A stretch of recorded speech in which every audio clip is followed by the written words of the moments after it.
সম্মানিত gold tedder ভাই বোনেরা, আসসালামু আলাইকুম। আমি আপনাদের আজকে আপনারা দেখতে পাচ্ছেন যে XAUUSD নিয়ে আলোচনা করছি। তো শুরুতেই আপনাদেরকে একটা কথা বলে নিই, সেটা হলো যে আমি এখন থেকে চেষ্টা করব বিভিন্ন আলোচনাগুলো একটু কমিয়ে দেওয়ার জন্য, কারণ বিভিন্ন আপনাদের ব্যক্তিদের কমেন্টের ভিত্তিতে আমার কাছে যেটা মনে হলো যে আলোচনা হয়তো একটু দীর্ঘ হয়ে যায়, যার কারণে হয়তো অনেকে বুঝতে সমস্যা হতে পারে।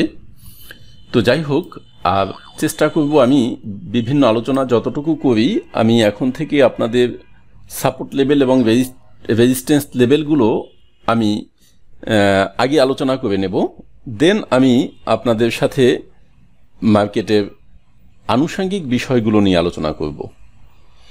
সাথে সাথে আমি আরও একটা বিষয় আপনাদেরকে বলে দিচ্ছি, সেটা হলো যে আমি এখন থেকে আরও একটা বিষয় চেষ্টা করব, সেটা হলো যে আপনার বিভিন্ন সপ্তাহে আপনারা জানেন যে প্রতি সপ্তাহে আমি একটা অ্যানালাইসিস দিয়ে থাকি বিভিন্ন পেয়ারের উপরে, কিন্তু অন্যান্য অনেক বিষয় আছে যেই বিষয়গুলো নিয়ে আসলে আমার খুব একটা ভিডিও দেয়া হয় না। তো আমি এখন থেকে চেষ্টা করব যে প্রতিটা সপ্তাহে, বিশেষ করে আগামী সপ্তাহ থেকে, যে সপ্তাহের মাঝে মধ্যে আরও দুই একটি ভিডিও বিভিন্ন অ্যানালাইসিস নিয়ে দিয়ে দেওয়ার জন্য, যেটাই আপনাদের হয়তো ট্রেডিংয়ের জন্য হেল্প হতে পারে।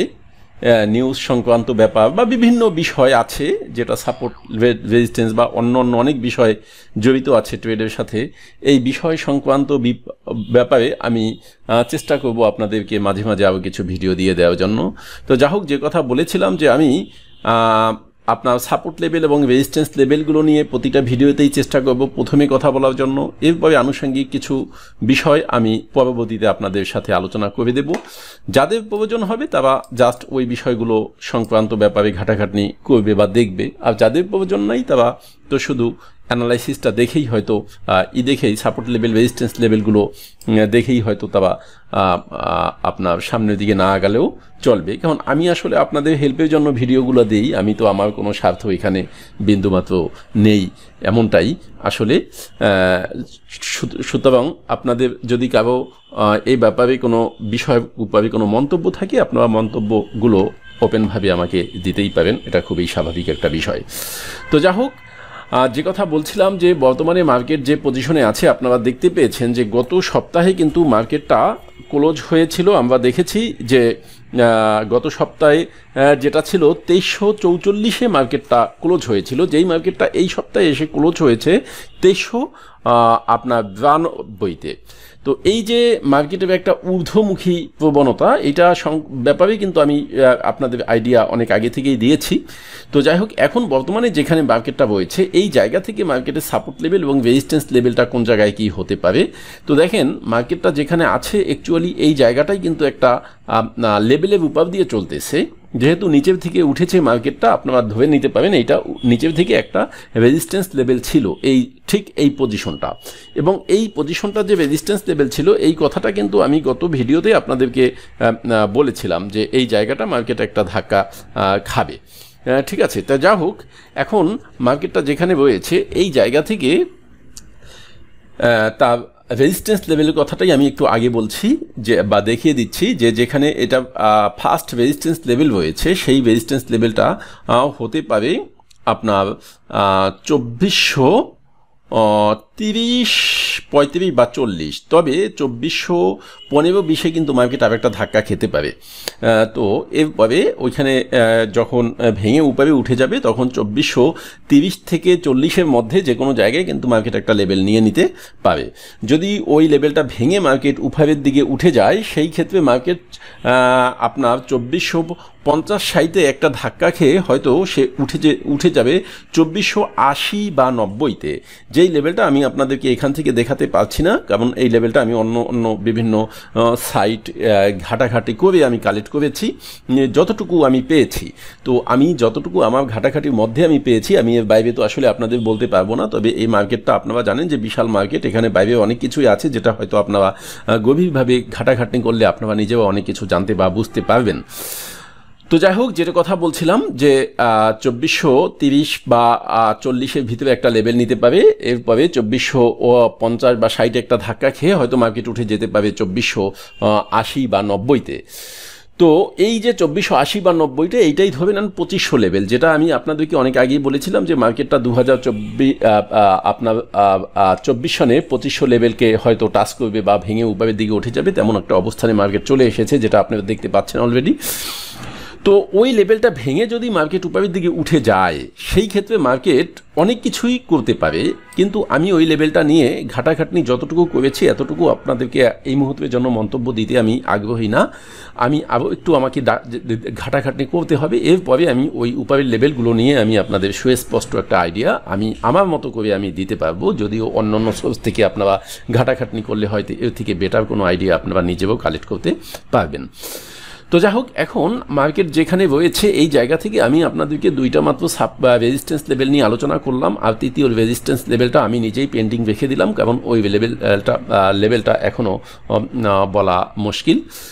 তো যাই হোক, এরপরে মার্কেট যেখানে রয়েছে এই জায়গা থেকে আমি যদি সাপোর্ট লেভেল নিয়ে কথা বলি সম্মানিত ভিউয়ার, সেই ক্ষেত্রে মার্কেটের ফার্স্ট সাপোর্ট লেভেল হতে পারে বর্তমান অবস্থা থেকে 2350 বা 60, এই জায়গাটা মার্কেটের জন্য ফার্স্ট সাপোর্ট লেভেল হতে পারে। 2350 বা 60 এই লেভেলে যদি এসে মার্কেট একটা ধাক্কা দিয়ে নিচে নেমে যায়, আপনারা জানেন যে খুব কাছাকাছি একটা লেভেল মার্কেট বারবার টাচ করেছে, যেটা হলো 2370 বা 75 এই লেভেলটা, কিন্তু এই লেভেলটা কিন্তু আসলে অতটা স্ট্রং না। এটা জাস্ট মার্কেট কোন দিকে যাবে এটা অবজারভেশন করার সময় অনেক সময় আপনারা দেখেছেন যে আমরা ছোটোবেলায় কিন্তু আমরা লাভ দিতাম, দীর্ঘ লাভ দিতাম।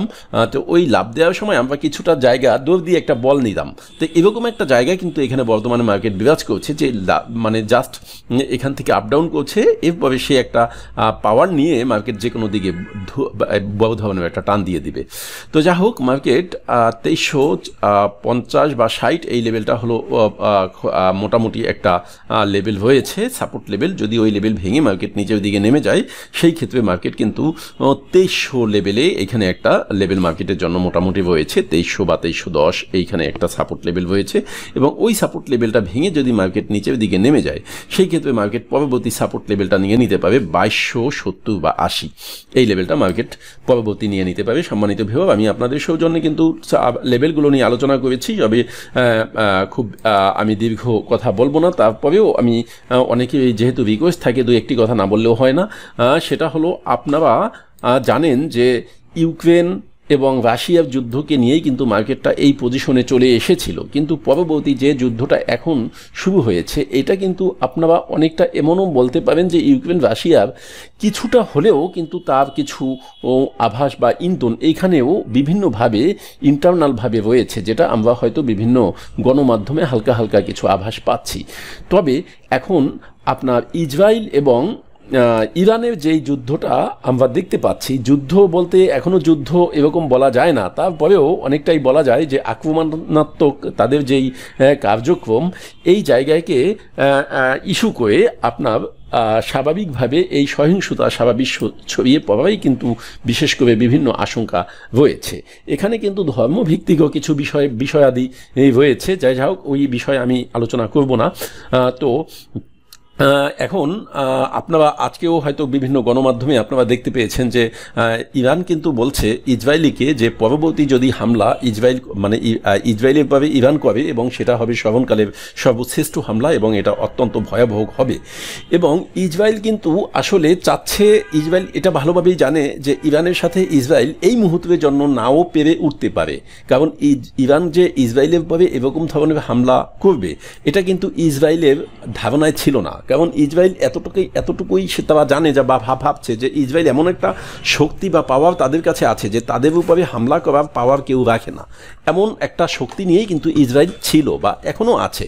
কিন্তু হুট করে যে ইরান এ ধরনের হামলা করে ফেলবে এটা কিন্তু ইসরায়েলের মাথায় কোনো অবস্থাতেই ছিল না। এই জন্য ইসরায়েল চাচ্ছে যে হামলা হলেও এইটা যাতে কিছুটা ধামাচাপা দিয়ে পরবর্তীতে এই হামলাটা যাতে হয়, যাতে ওরা একটু গুজ ব্যবস্থা করে নিতে পারে।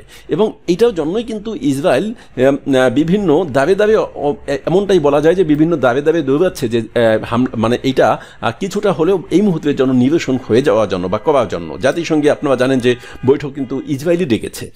তো যাই হোক, এখন মোট কথা হলো কি যে এই যে যুদ্ধের যে পূর্বাভাস আমরা পাচ্ছি, এটা কিন্তু আপনারা মনে রাখবেন যে এটা থামার কোনো অবস্থা নেই। কারণ এটা হয়তো এমন হবে যে আমরা ওই ইরান আপনার বিশেষ করে আজ কিছুদিন আগে যে ইউক্রেন এবং রাশিয়ার যুদ্ধটাকে দেখলাম, যে অনেক সময় মনে হয় যে না এই বুঝি থেমে যায়, কিন্তু আসলে কি থেমে গেল?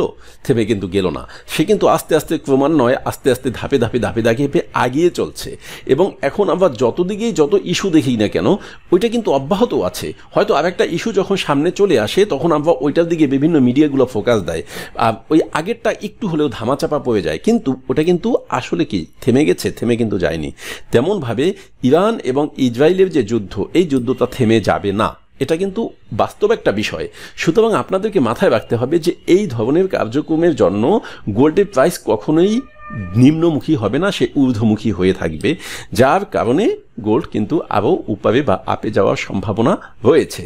কিন্তু কতটুকু আপে যাবে, কি হবে না হবে, এই বিষয়গুলো নিয়ে আসলে এখনও কথা বলার মতো অতটা অবস্থান আসে নাই। আমি দেখি একটু ঘাটাঘাটনি করতেছি, আপনারা যারা অনেক ভালো বুঝেন জানেন, তারা তো অবশ্যই আমার থেকেও আশা, মানে আমি মনে করি যে আরও অনেক ভালো কিছু ঘাটাঘাটনি বা অনেক এক্সপিরিয়েন্স আপনারা নিয়ে আপনারা কাজ করতে পারবেন, সেই সক্ষমতা আপনাদের রয়েছে। আপনারা আপনাদের মতো করতে করেন। আর নতুন যারা রয়েছেন, আপনাদেরকে জাস্ট কিছুটা আইডিয়া আমি চেষ্টা করি দেওয়ার জন্য, হয়তো উপকৃত অনেকেই হচ্ছেন বা হবেন। তো যা হোক, সকলে ভালো থাকেন, সুস্থ থাকেন, সকলে সুস্বাস্থ্য কামনায়। আল্লাহ হাফেজ।